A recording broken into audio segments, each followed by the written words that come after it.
Hello, and welcome to Exploring Intersections, Catholic Sisters on Racism, Migration, and Climate.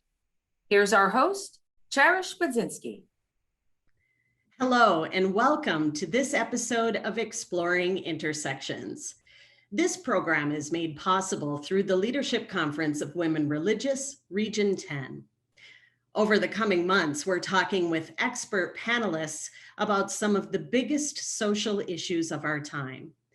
If you have missed our past programs, we encourage you to view them on YouTube or download a podcast version. Today, our panel conversation centers on ending human trafficking. Human trafficking, as far-reaching and insidious as a global pandemic, knows no boundaries, whether by online home invasions, manipulation by family, or physical coercions dressed as dreams. It's easy to think it's an issue that exists elsewhere in the dark alleys of developing nations. But in truth, the problem is here and everywhere. There are an estimated 40 million victims of labor and sex trafficking around the world. The United Way reports that human trafficking is happening not just in other countries, but in all 50 of the United States. Victims who span all genders and age groups may be forced into marriage, child labor, domestic servitude, exploitation, and even migrant farming and factory work. How do we recognize human trafficking in our own cities? How can we effectively join the fight against it? And how does human trafficking intersect with racism, migration, and climate? To help us better understand today's topic, we are joined by three panelists. Sister Ann Astrike is a member of the Sisters, Servants of the Immaculate Heart of Mary of Monroe, Michigan. She has served in education, communications, and social justice ministries. She now works with A Nun's Life Ministry as a podcast consultant and content developer. Sister Ann is board president of U.S. Catholic Sisters Against Human Trafficking. Welcome, Sister Ann. Thank you. It's nice to be with you. Angela Oftenberg is president and CEO of Vista Maria, the oldest, longest standing nonprofit serving vulnerable children and families in Michigan. One of the most significant expansions of the organization is the addition of trauma-informed emergency stabilization and reintegration programming for adolescent survivors of human trafficking. As an advocate for children, Angela regularly provides briefings on sexual exploitation, aging out of the system, and other barriers youth face. She also offers insights on the needs to improve legislation to disrupt patterns of sexual exploitation. Welcome, Angela. Thank you. It's good to be here. And a former client of Vista Maria, Bailey is now a 22-year-old advocate for young people. Bailey was one of the first young women in Vista Maria's Wings program, which helps human trafficking survivors. She then moved to Vista Maria's Shepherd Hall Transitional Living program. Bailey is a full-time welder who lives independently. She credits Vista Maria with helping her by providing never-ending support, and I believe Bailey will be joining us shortly. So let's start with you, Angela, as president and CEO of Vista Maria. You've heard so many stories like these. Welcome, Bailey, by the way. You've heard so many stories like these of young people who've survived human trafficking. How do organizations like Vista Maria help these young people? And why is long-term support so essential? So the first thing that we experience is that young people who are trafficked, sometimes they're trafficked by family members, sometimes it's by individuals that they meet, and there are attachment disorders, the mental health and behavior stabilization that is required to help them and wrap around them to process what has happened to them. It needs to be comprehensive. And the first steps are about creating a safe environment, a non-judgmental environment, and also an environment that is continuously welcoming, because there are going to be missteps. There's going to be Sometimes they want to run away, and welcoming them back in a non-judgmental way is how we create the pathways, right, for healing that is restorative and lasting. The long-term support is essential because we also now have, interrupted the youth development, the sexual development of a young person, and you have to recreate, right, some patterns of normalcy, and then get that young person to patterns of self-support, new ways to earn a living and support themselves, because it's all been disrupted. The education's been disrupted, the sexual development's been disrupted. So that's why this long-term support is essential. Such a massive undertaking too. Sister Ann, you've described human trafficking as a problem that exists because of an interconnected web of social injustices. Tell us more about those injustices that feed into this problem. And likewise, how do racism, migration, and climate change intersect with the issue of human trafficking as well?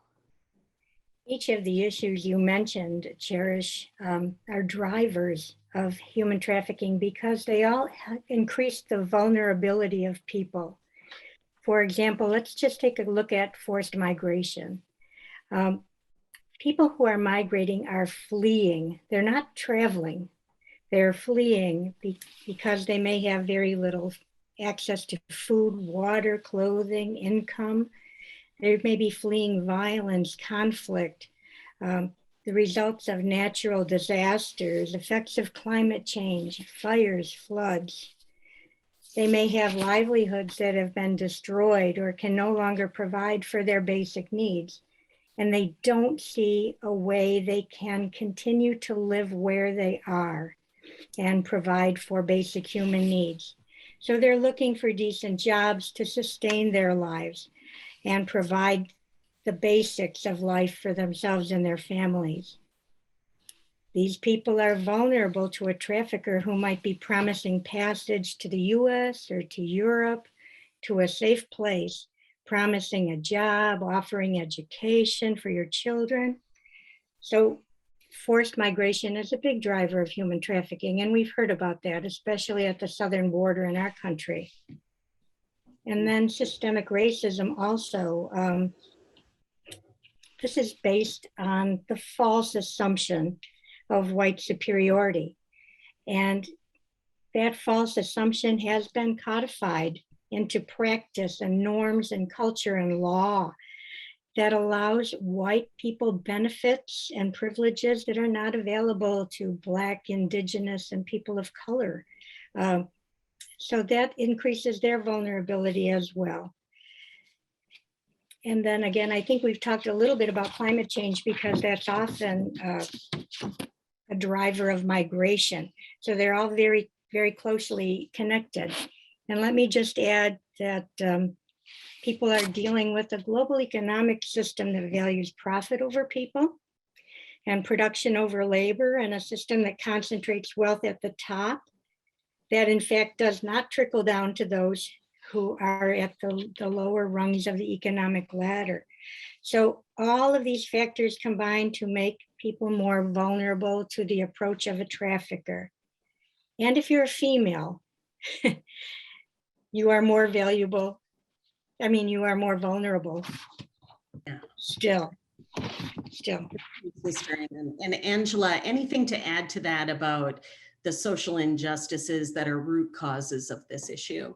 As Sister Ann was chatting a little bit about that, that we know, especially in the United States, the buyers of sex, right, that are perpetuating the trafficking of children are typically Caucasian male.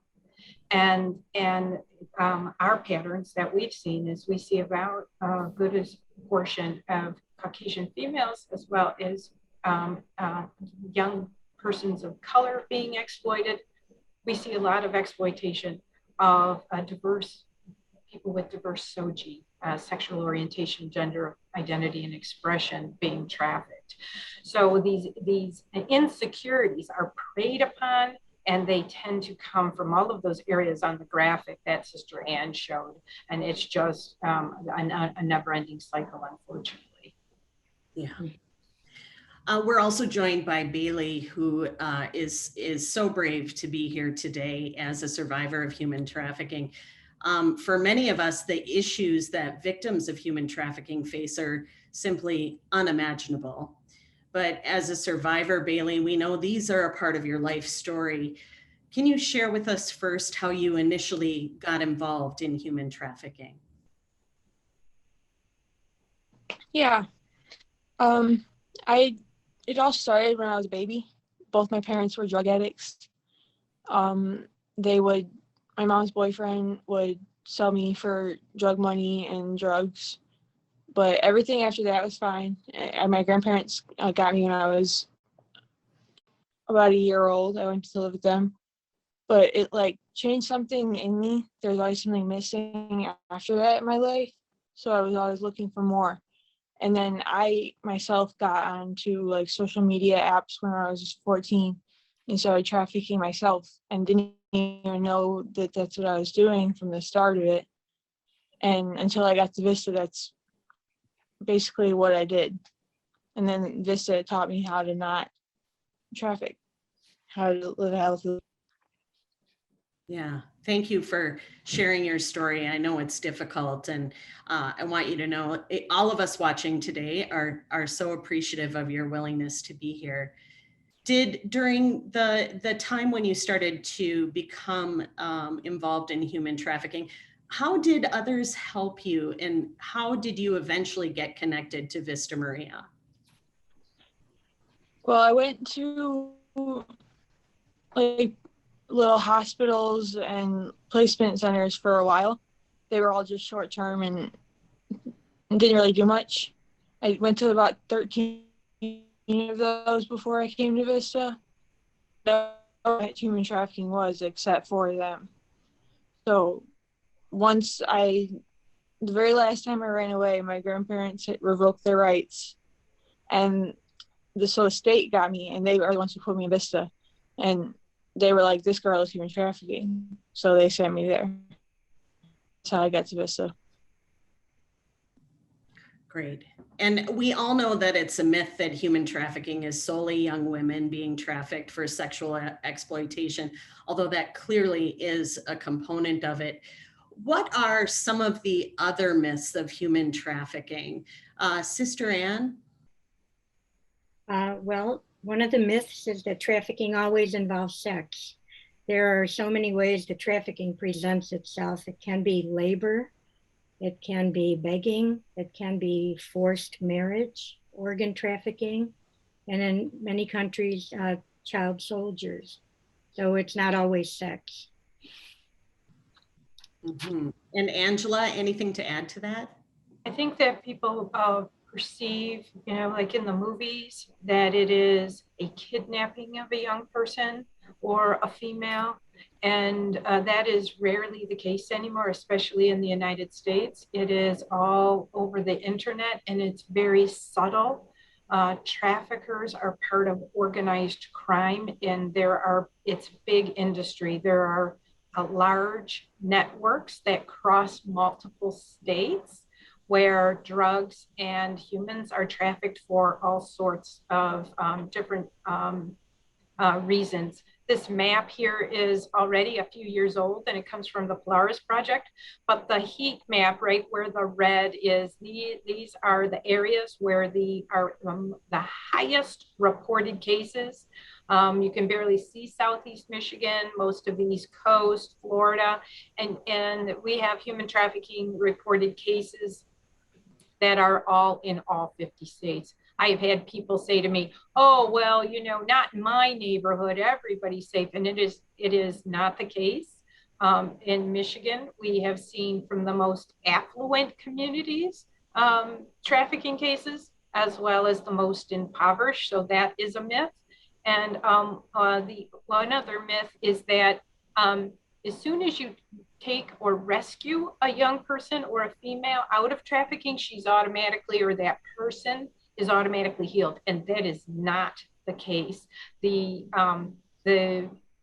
the abuse, physical, mental, and that disconnectedness of the survivor, trauma survivor, is extensive, and the needs are great, more than just housing and food, but there are significant mental health and physical health needs.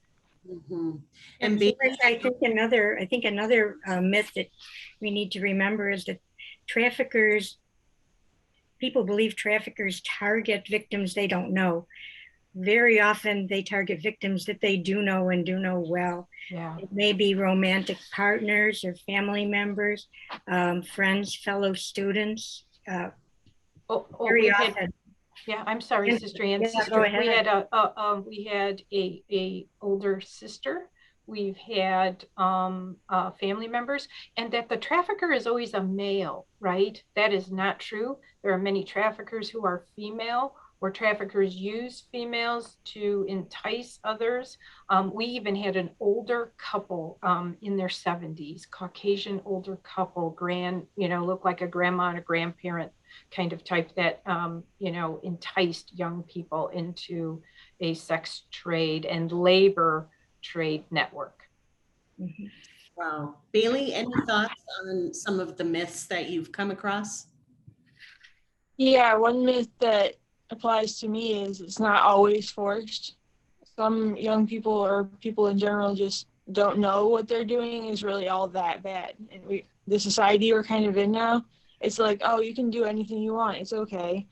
Sex and drugs are fine. Go ahead and do it. But so they're kind of coming up with like something that it's fine to do these things, but it's not healthy for you. And that's what people need to know.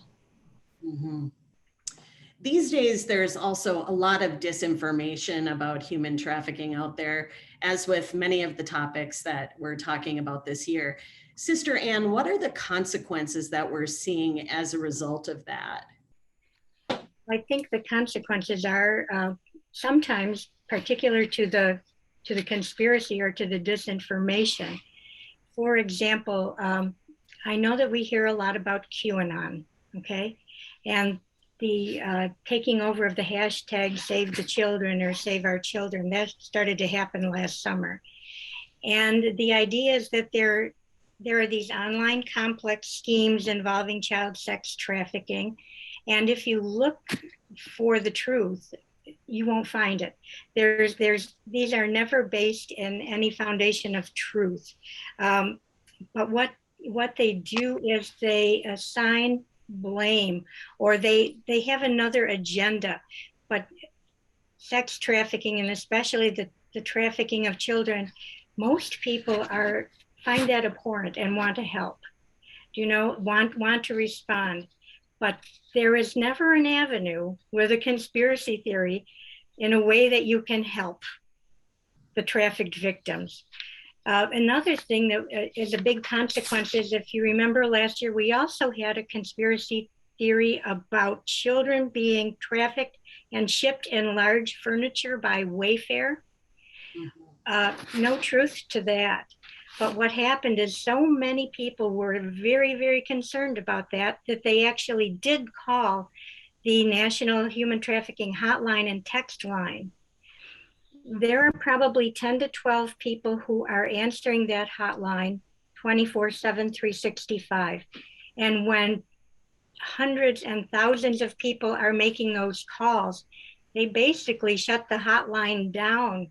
And people who had actual instances of trafficking to report could not get through. So that was a big consequence. And then just a third one, I think everybody has probably read about Pizzagate. That was back in 2016. The rumor was that Hillary Clinton and other political operatives were running a human trafficking ring out of the basement of a Washington, D.C. pizzeria. And actually, there's no evidence to prove that that was true.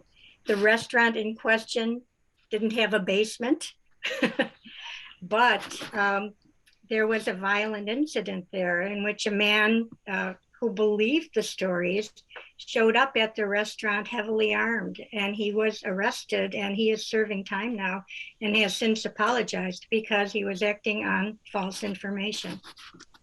Yeah.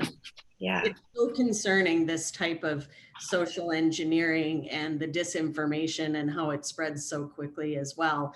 I know all of our viewers and listeners really do want to help. So let's start with talking about what the signs of human trafficking are that we can watch for. Angela, let's start with you. Sure. One of the things that you can look for is, can this person move about freely, or they always seem to be looking or in close proximity to an older male or older female? We also see specially marked tattoos that would indicate sometimes property of somebody else, that are in unusual places too. Like, I wouldn't get all excited because a child has a tattoo, but they're in special places, and tend to be a little bit hidden. Bruises, other signs of physical abuse. They will make little eye contact. They have no identification. Sometimes they don't even know where they are. We find that young people who are trafficked are not typically trafficked in their home community, so that they cannot find their way home. And this idea of this, they appear to be willingly in this relationship. Those are kind of some signs that a young person could be being trafficked. Or large sums of money, I'm sorry, and large, sometimes they have money on them. It's not their money, but they have money on them too. Go ahead, I'm sorry.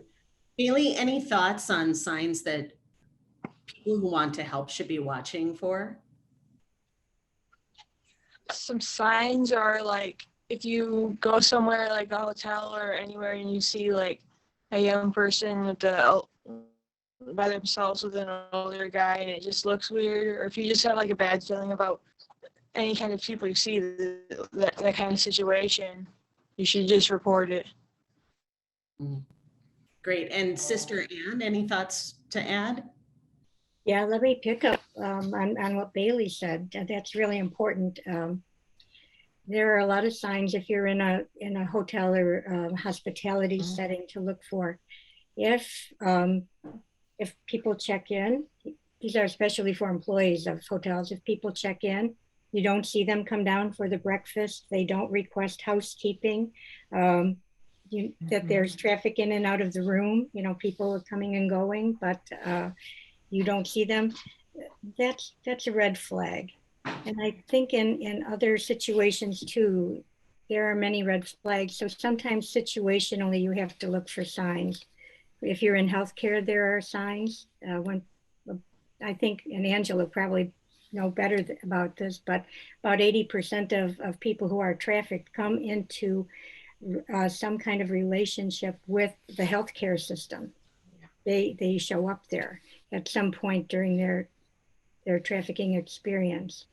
Nail salons, hair salons, in your neighborhood, if one of your neighbors has someone working for them, but you never see that person, you never hear from them, that's suspicious.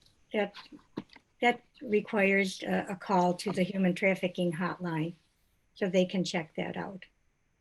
And we will share the telephone numbers for the human trafficking hotline later on in the program. Be ready to write those down, or better yet, put them directly into your cell phone. That'll be near as we wrap up the program. Bailey, let's go to you now. What signs would have tipped others off to your particular situation? And did people try to help? People I met always tried to help, always tried to say like, hey, you shouldn't be doing that and things like that. But I think if they really had more information on what actually human trafficking was, that would have helped a lot, because I would have been able to get more help than I had a lot sooner. Yeah, great. And I know you do so much important work as an advocate for others. How does your experience with human trafficking as a survivor help you help others? My experience helped because I really know what other people are feeling like, and that's not something that a lot of like workers know about. I know what they're going through, and it's hard, and a lot of people are scared to open up to people who they don't know and things, but if somebody has been in your shoes and they know where you've been through, it's a lot easier. Yeah, I bet it makes all the difference in the world. Cherish, could I just add too, because I've seen Bailey interact with some other young people, and they look up to her. They they go, what, well, really? Like, you know about like something that I experienced? And Bailey will say, yes, and you can finish high school. You can get a job. You can be anything you want to be. So it's a very, that it not only is it the listening part, but it is also the inspiration that she gives. And she's modest. She's even been to DC to talk to our Congress about things that they could do to improve the laws relative to for survivor services. And I'm so glad that you brought that up too, Angela. So how can we ensure the development of public policy that's effective at ending human trafficking? Bailey, let's start with you, because I know you have some thoughts on this. I think I would be very good with Miss Angela answering that question with me. Okay. Angela? So one of the models, that we're a proponent of is called the equality model.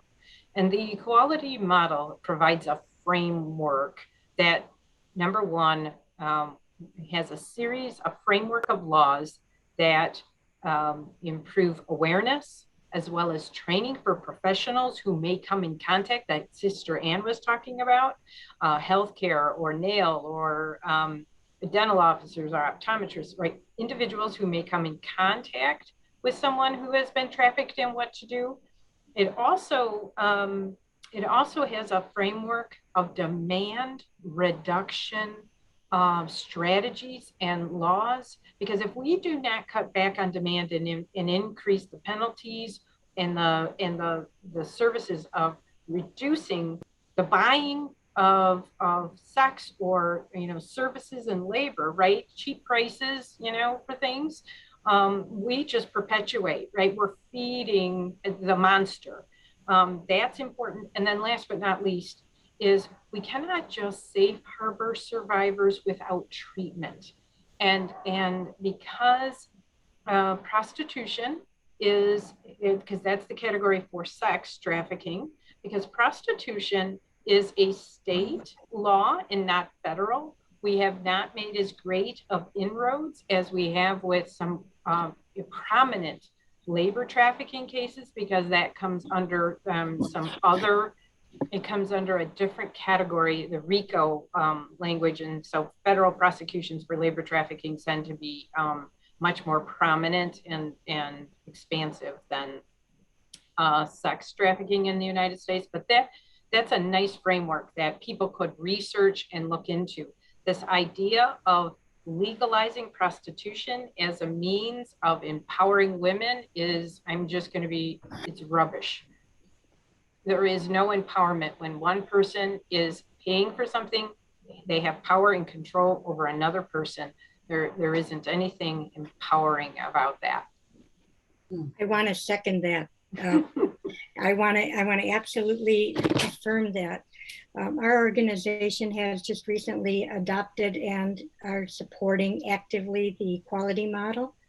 And we have, in our research, found that approximately, I think the number is 84% of women who are engaged in prostitution are not willing participants in this endeavor. They are trafficked and they want to get out. So I think in terms of laws, we have to look at them. First of all, I think with people like Bailey, other exited survivors can inform us on what are the services that are really needed. And then in terms of the laws that we already have, they have to be enforced, because enforcement is lax on a lot of these laws, especially some that are meant to protect children. And finally, we've got to flip the equation on human trafficking, because right now it is a low risk, high profit business. And we have got to make it a high risk, low profit business. for us to get some traction here on ending this crime. And it is a crime. One of the concerns I know that comes up when we talk about developing legislation related to this is that the bulk of the pressure from the law perspective often falls on the women.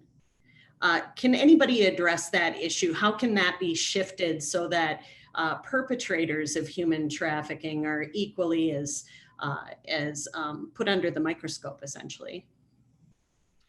Yes. So that point about the demand reduction framework, for example, in many states, you have a higher penalty, whether it's jail time or a fine, for driving under the influence of alcohol than buying a person. And we're right as we think about now, when you look across the United States, Boston has one particular strategy that's been effective for them. Chicago uses information technology to interact with buyers of sex and intersect into that conversation and purchase. Seattle is very progressive, and they are actually treating demand reduction with training and treatment for buyers, because their approach is there's a mental health issue there, right? If that's your engagement for sex, then something's not quite right. So what we have to do is we have to, unfortunately, state by state has to find their purpose and plan, and that's when we get to the call to action. I will talk more about that. And we do need to shift the framework, because it shouldn't be always on the woman, right, to be defending herself and say, I was trafficked, right? We need to change the lens of prostitution in states to know individuals are being trafficked and have a presumptive, right? Presume trafficking, don't presume prostitution. Great. Bailey, your story gives hope to so many people. You are a success in our eyes, and we're so grateful that you've shared your story with us. Tell us what your life looks like now. Now I'm an iron worker. I'm working 40 hours a week, and I have my own house. I just bought that a few months ago, so that's really exciting. It's a pretty good life. I know what I need to do now, and it's fun. Congratulations. I think it's so amazing that you're a welder, by the way. Yeah, thank you. Awesome. We have some audience questions, so we're going to move into those right now. Our first audience question is, if I see a young person with an older person, should I intervene physically? Certainly there must be dangers associated with that. No, don't intervene. Go, Sister Ann. So if you think you're viewing an active act of human trafficking, don't intervene. Call 911 and call the national hotline or text them. You put yourself in danger, and you put the young person or the woman or the boy or man, the person who you suspect is being trafficked, you put them in a greater danger by intervening. Yeah, good advice. Yeah.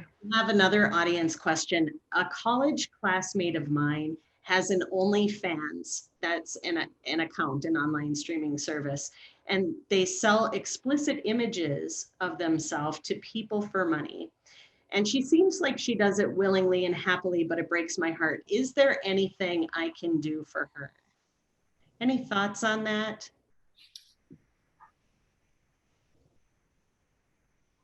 So from my perspective, how do I explain that person, right, is not understanding, right? There is a disconnection between the act and my value of myself and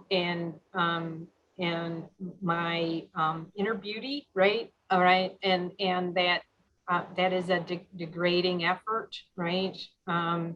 For means there's something for her that is I have value because I get money for that, right? But that is a mental health issue. getting her to understand about exploitation and any way that you can get her that kind of information would be helpful. Young people like Bailey, they don't even understand that what the signs of human trafficking are, and they all participate in a program called My Life, My Choice. You could take a look up that online and get her into maybe some of these online groups, which are much easier at this point to participate in, so she can hear from other people in those experiences and maybe find a pathway to exit that kind of because there tends to be a compulsion, right? There. That's not just the financial that's feeding something else, unfortunately.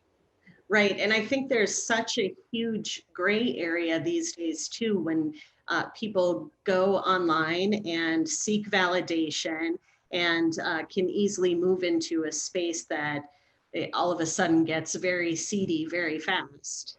Oh yeah. So that's a good resource. Right. And it's exploitation, right? It is exploitation. Yeah. Another audience question: who are good partners, such as companies, government agencies, and social agencies, to seek out in our communities to connect with? One good partner would be the State Attorney General office. Each state has an office, and that's the place on the state level that works with human trafficking. They have a lot of resources that are available. Also, the federal government does. The Department of State has an ambassador at large for human trafficking. They do a global tip report, trafficking in persons report. It just came out the 1st of July. So you can see what the patterns are, not only in our own country, but throughout the world. I think also through the tip report, you can see some of the intersections of migration and human trafficking in a special way. But there are many groups. I'll cite my own, U.S. Catholic Sisters Against Human Trafficking. We try to educate, advocate, and provide access to survivor services. There are also wonderful groups like ECPAT, Ending Child Prostitution and Trafficking, that works with the hospitality industry and many others to educate them, to recognize and report signs of human trafficking. And the list goes on and on and on. I'm sure Angela has a much longer list as well. I think I would just add Polaris Project, and you can go in and search by your state. You can find out about the information relative to calls from your state, as well as providers and what those providers do. But I go where Sister Ann goes, and I go to the Attorney General website for the state. That is a wonderful place for all levels, adult, minor, shelters, job training programs, all of that, education. I have another audience question, and I'm not sure that I understand it, but I'm going to read it in case you do. Mm-hmm. Can you talk more about the Boston strategy that works for them? Oh. And can you provide more information about equality? Sure.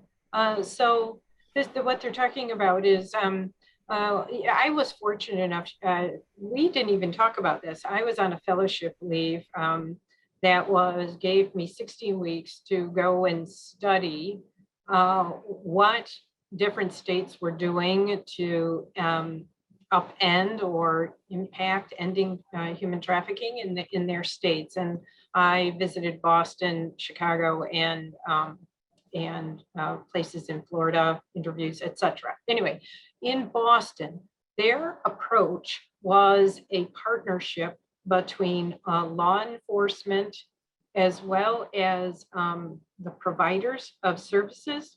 And in Boston, their approach was to increase the penalties for the purchase, right? So much higher. So it could be like the first instance could be a fee of $5,000, right?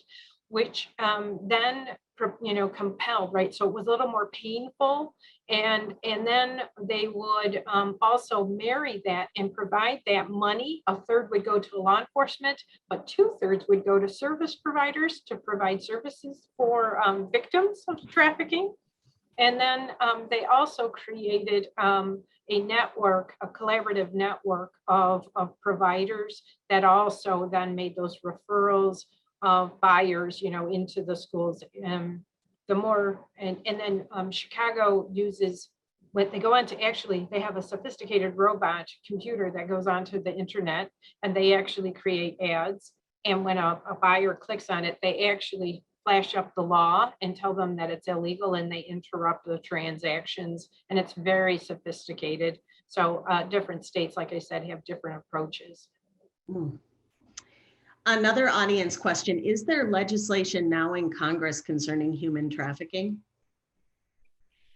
So we have to remember there are laws all the time that we, when Bailey and I were there in 2019, we didn't get to go anywhere in 2020, but there's always laws. Some of them were about establishing the rights for individuals who are trafficked that are on Native American territories, right? And because that's a different set of laws, we were very vocal about that. So there are laws, right, that are national, but prostitution itself, right, is a state legislated area. So it is the fabric, right, we do have national laws, both labor and sex trafficking, but then it is a criminal penalty at the state level. So it's not as simple as I would like it to be. Let's leave it at that. Yeah, and I think there are more and more states where the issue of legalizing prostitution is coming up. And I think the people at the state level have to be very vocal about stopping that movement and advocating, because to say that that is a way to end human trafficking or to lessen the occurrence of trafficking is completely false. It is false. Completely false. So, and it is happening in New York, Rhode Island, Connecticut. They were successful in abandoning the effort in Washington, D.C. It's happening, I think, also in Florida and definitely in California. And even lower, even more on the local level, it's happening in New York City. I know that that's an issue there. So it can be on the city and town level too. Yeah. So you really have to watch it at every level of government. Are foster children more likely to become victims of human trafficking? And if so, why? Yes, so I'll take that one. There are estimates, there are studies. In one study, it was as high as 80% of the children who were trafficked had former experience in the foster care system. Some bring it as low into the 50s, but that is still huge, right? Even 50% is horrible.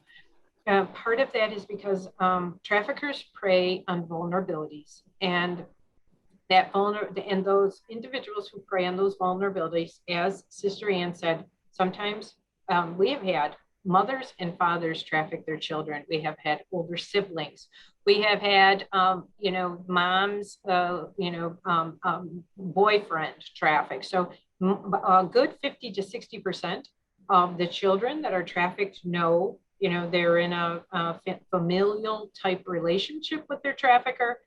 And then when they become 13, 14, 15, right, and have other interactions with others, they can be prey to the advances of, this romantic, a Romeo pimp kind of an idea. I'm going to take you away somewhere.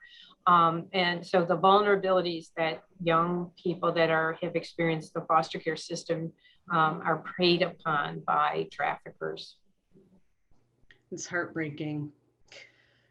Here's another audience question. How does the media impact our perception of sex trafficking? Any thoughts on that? Well, let me just say, whenever we talk to people about human trafficking, we say, where did you first hear about this? There's always somebody in every group who's going to raise their hand and say, I watched the movie Taken. Taken 1, Taken 2, Taken 3. Liam Neeson is not going to come and rescue you. If that is not a real situation of human trafficking. I think those were made earlier, but I think the media is starting to understand a little bit better the complexities of human trafficking. We get more accurate reporting now. We get more information about educational opportunities so people can learn about it. We hear more from survivors and thrivers like Bailey. The media are smart enough to go to those sources, those women and men and boys who are willing to talk to them and share their experience and dispel the myth, about human trafficking. And we do hear about some law enforcement. We do hear about some convictions. So we're getting better. We still have a ways to go. We need a lot more education on human trafficking, but please, if your information is basically from a movie like Taken, contact Angela or I. We've got other sources for you. Yeah, absolutely. Anything to add, Angela or Bailey? Bailey, do you have anything to? Yeah, I think the media is doing a lot for human trafficking, but I feel like it's also making it a lot more relaxed and easier for people to human traffic, and that's something we need to look out for too. Mm-hmm. Certainly, the availability of websites and the ease with which people can connect. If we lump that into media, that is a concern. Yes. Mm-hmm. Or those lack of protections for children, and or those communications, right? That is a big concern. That FOSTA legislation was really quite needed, and I also think that sometimes the media only wants to talk to us when they can sensationalize, and bring out gory details. And that's when I think it's gone too far, right? They want it for ratings versus what Sister Ann, because there are some very good media outlets that want to share the information and raise awareness. But when it's to kind of, sensationalize it, it's not appropriate. Yeah, that's a good guideline. Thank you, first of all, to everyone in our audience who submitted questions for our panelists. We really appreciate that. And we welcome you to continue the conversation on our Facebook page. As we've said, this is a nuanced conversation. There are so many aspects of this that we could discuss, and we encourage you to continue those conversations. So with a better understanding of the role that social injustices play in the human trafficking issue, as well as the myths and the signs that someone is being trafficked, let's talk about next steps. Each of our panelists have provided suggested action items to help us as we move toward ending human trafficking. Bailey, let's start with you. Tell us about your action item. My action item would be to just talk to your kids, make sure that you know what they're doing on their phones, make sure that they know what they're supposed to be doing and what they isn't doing on their phones, and just make sure that they're not talking to anybody they shouldn't be. Yeah, it's a really important tip, and I think a lot of parents try to respect the privacy of their children, but I appreciate as a survivor the input that it's just so important to be aware of what your kids are doing online today. So thank you. Angela, tell us about your action item. Yeah, so I want to repeat Bailey's just because I talk about this often. Kids, and I talk to teens a lot about ranting about parents, and it can be everything from Facebook to other very common Snapchat and others. Parents, be aware, guide your children, good use, and look for hidden apps. because sometimes that is traffickers try to groom and then get the kids used to. I want to be real quick about this, but traffickers can introduce young people to pornography, which desensitizes them. And that is another thing that is happening over the internet to kind of, attract and groom children. So that is another sign, an issue that needs to be attended to. For individuals, you can find local agencies that are serving survivors of trafficking, and you can become mentors. You can even send just notes of encouragement to individuals who are in treatment and survivor programs. And you can even help support those agencies financially, because for many programs, the adult services are not funded. They have to fundraise for those. And one other thing that Sister Ann talked about is you should look for areas where locally maybe there are movements to legalize prostitution or decriminalize or decommission law enforcement. And those would be signs that you could take up in your local community. And Angela, I know that this is particularly important because the people who are doing the important work on the inside are limited in number. So it's important for all of us to take a role in this and realize that it's a shared social responsibility as well. Yeah. Sister Ann, tell us about your action item. Well, I'm making the assumption that everyone who's listening in are lifelong learners and people of prayer. So I'm going to invite them to 2 actions. If you are not already on the mailing list for the Stop Trafficking newsletter, please go to our website. It's on the homepage. This newsletter is excellent. It has been published for the last 19 years, every month. And every month we take a different aspect of the problem of human trafficking. The newsletter lays out that particular iteration of human trafficking, and there are action items that you can take every month on that. For example, our current issue is on domestic servitude. We've had one on persons with disabilities in human trafficking, forced marriage, child brides, the nexus between human trafficking, climate change, and environmental destruction, and our own buying power and labor trafficking. So that's available in English and Spanish on our website. And please, I know Region 10 and other people from other regions, don't ever discount the power of prayer. Prayer is an action. And we know that prayer changes hearts, first our own, and then we hope also the hearts of others for whom we pray. So please pray for those who are trafficked. Please pray for the exited survivors, because it's a long road back from human trafficking. Pray for those who work with victims and survivors of human trafficking, like Angela, support places like Vista Maria. Join us in our advocacy and educational efforts at U.S. Sisters Against Human Trafficking.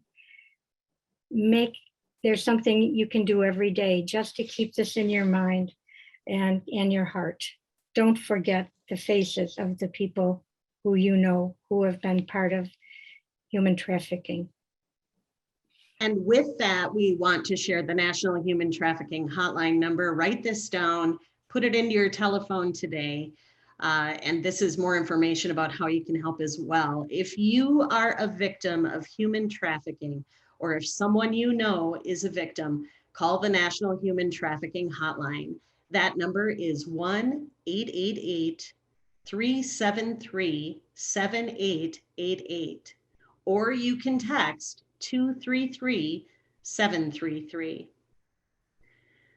Thank you to all of our panelists for sharing your stories, your insights, and the vitally important work that you're doing to end human trafficking. And a special thank you to Bailey for sharing your story. I know it was difficult, and we're all cheering for you. Thanks, everyone. And a special thank you also to the massive team of professionals working behind the scenes to bring this program to life every month. Next month on Exploring Intersections, Catholic Sisters on Racism, Migration, and Climate, Eliminating Gun Violence. There are an estimated 265 million privately owned guns in our country. The American Journal of Medicine reports that Americans are 25 times more likely to die from gun homicide than those who live in other wealthy countries. Rarely does a week go by without another mass shooting, another hashtag, another household or school or city in mourning. Is eliminating gun violence possible? And if so, how? That's August 11th at 3 p.m. Central Time. Thank you for joining us today. This series is made possible through the Leadership Conference of Women Religious, Region 10. Visit our website, exploringintersections.org, to find resources mentioned in today's conversation, or to register to attend our next program.